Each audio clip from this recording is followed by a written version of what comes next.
உள்ள வந்து காவியோட ட்ரௌசரை மட்டும் மாட்டிக்கிட்டு மேல வந்து வேஷ்டியை மாட்டிக்கிட்டே இருக்கிற நிர்மல்குமார் அவர்களே. ஆம்பளைங்க 1000 கலர்ல ட்ரௌசர் போடுவாங்க, வேஷ்டியை தூக்கி ட்ரௌசர் கலர் இல்லாம பாப்ப நீ.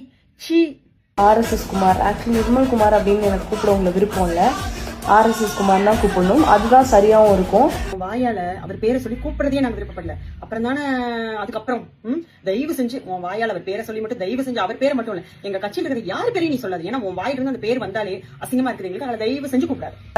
ஸ்டாலின் சருக்கு மேகதாது அப்படின்னா என்னன்னு தெரியாது அப்படின்னீங்கல்ல, இன்னைக்கு அவர் பண்ண திட்டங்களை தான் வந்து ஸ்டிக்கரை ஒட்டிக்கிட்டு இருக்கீங்க. அப்பா இருக்கிறாரே உங்க அப்பா, அவர் தான் வந்து ஆட்சி கவிழ்ந்தோட கதறி கதறி கேட்டாரு, தயவு செஞ்சு நான் தொடங்கி வச்ச திட்டத்தை எதையும் நிப்பாட்டிடாதீங்க, அதை அப்படியே கண்டினியூ பண்ணுங்கன்னு. மறந்துட்டியா? வீடியோஸ் இருக்கும், போய் பாரு. நொன்ன வந்து அப்பாவை காணோம் அப்படின்னாரு. இப்ப என்னடா அண்ணா அப்பா தெரியல போல, கண்ணு தெரியலையா என்னன்னு தெரியல உங்க அண்ணனுக்கு. அப்பா இருக்கிறாரே உங்க அப்பா, அவர் சட்டமன்றத்துக்குள்ள இல்ல, அவர் குளத்தூர்ல கொத்து பரோட்டா ஆகி தோத்து போய் MLA கூட ஆகல. அப்புறம் எப்படி அவர் சட்டமன்றத்துக்குள்ள வந்திருப்பாரு? எங்களுக்கு கண்ணு தெரியலையா இல்ல உங்களுக்கு மூளை இல்லையா? கிளியரா பாரு. மேல இருந்து பாக்குறாரு, அங்கதான் வந்து ஸ்டாலின் சார் தெரியுறாரு. சோ அவர் ஒசரத்துக்கு போய் அவரை பார்த்தாதான் அவர் தெரியுவாரு. பார்த்தேன் சட்டமன்றத்துக்குள்ள இல்ல, அவர் மேல போயிட்டாரா? மேலேயே போயிட்டாரா? ஓஹோ பாவமா, எங்களுக்கு தெரியல, மேல போயிட்டாரா அவரு? சரிமா சரிமா, இவ்வளவு ஒசரத்துக்கு போறதுக்கு எங்களுக்கு ஐடியா இல்லம்மா, நீ வேணா போய் பாத்துட்டு வா சரியா? எங்களுக்கு வேண்டாமா, ஏன்னா அவர் தான் மேல போயிட்டாரு.